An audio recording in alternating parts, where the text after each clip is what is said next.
did become president, this next idea probably wouldn't be needed because he'd do it himself. But it's called the Repeal Amendment, and it would give the states the power to nullify acts of Congress they deem to be unconstitutional. For example, like Obamacare. Joining us now are the two co-sponsors of this constitutional amendment, Wyoming Republican Senator Mike Enzi and Utah Republican Congressman Rob Bishop. Senator, Congressman, it's a pleasure on a busy day in Washington. Welcome to Freedom Watch. Thank you. Thank you very much. Senator Enzi, to you first. Is it even reasonable to think that the Congress of the United States would pass on to the several states legislation, or in this case a constitutional amendment, that would strip Congress of its own power? I think it's time to do it. I think the timing's right. I think we will do it. We aren't just stripping Congress of the power. What we're really doing is taking unelected bureaucrats' right to write regulations that haven't even been passed by Congress and repeal those, as well as laws that they don't feel that we should have done.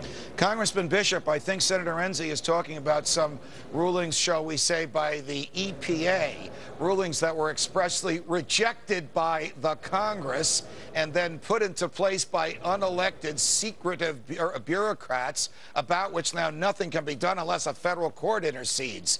This constitutional amendment, if adopted by the states, would let two-thirds of the state legislatures eradicate that stuff. What are the chances this will resonate with Democrats who are opposed to this type of regulatory government, as well as Republicans? You know, I hope it does, and it's not just EPA. I wish it was just EPA. It's Department of Interior, Department of Agriculture, and on down the line. But what is so good about this amendment is it's not really a partisan issue. It's not Republican or Democrat, not even liberal or conservative.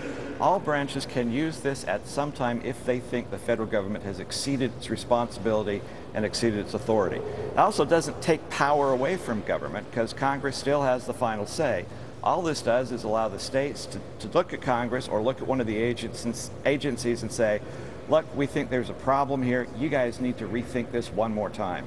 I think that's only fair. Senator Enzi, as we speak, there are 27 states that are suing in federal court, asking various federal judges to stop the implementation of Obamacare. Now, that's slightly more than half. It's not quite two-thirds. But that ought to tell the Congress something. Something is likely to happen if this becomes law. Maybe they should be looking over their shoulders before they write any law, regulate any activity, or tax any event that they want. Well, I'm co-sponsor on a bill that would require that each bill that's brought up would also have to have the constitutional basis for it included in the bill. But yes, this will bring attention to different things, and it won't take all of the 34 states before Congress ought to pay a little bit of attention. They'll be giving us notice of what they think is wrong, but when it gets to 34, we will have to pay attention. Congressman Bishop, what's the attitude of the House Republican leadership? Are they going to let this get to the floor? Oh, I think so. I don't think there's a problem. I think they clearly realize if two-thirds of the states say there's a problem, there is probably a problem. And that this is one of the good solutions of giving. In fact, what I think will happen in reality is that if this is there and Congress and the agencies know that states have a say in the system, Congress and the agencies will probably talk to the states first before they initiate legislation or regulations. I think that could be a win-win for everybody. And because of your help and others, there's going to be a lot of pressure on both Republicans and Democrats, conservatives and liberals, to do this. I think the timing's right. Do you have support from any Democrats in the House, Senator Enzi, in order to prod Harry Reid to permit a vote on this vital piece of legislation? We don't have, but we just introduced it yesterday. Now we'll be talking to them one-on-one. That's the style of legislating that I do, is talking to people one-on-one and getting them to sign up. I think they'll realize how critical it is for them to sign up as well.